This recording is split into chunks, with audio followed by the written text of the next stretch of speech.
గుమ్మడికాయ కొట్టేది నువ్వేనంటగా. నువ్వు చూసావా పాములు పట్టేవాళ్ళ గుమ్మడికాయలు కొట్టరు నువ్వు.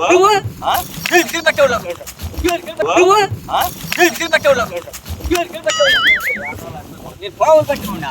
నువ్వు చూసావా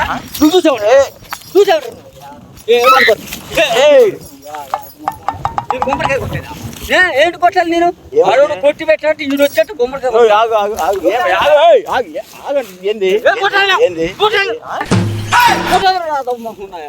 గుమ్మడికాయ కొట్టాలి. నీ మొహాన్ని వేసి కొట్టుకో. గుమ్మడికాయ ఏం కొట్టాలి? మాట్లాడేటప్పుడు వెళ్ళి కాలు కొడత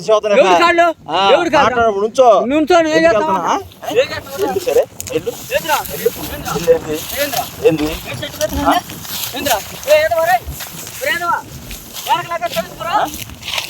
ఏ చదువుతా తగిలిందా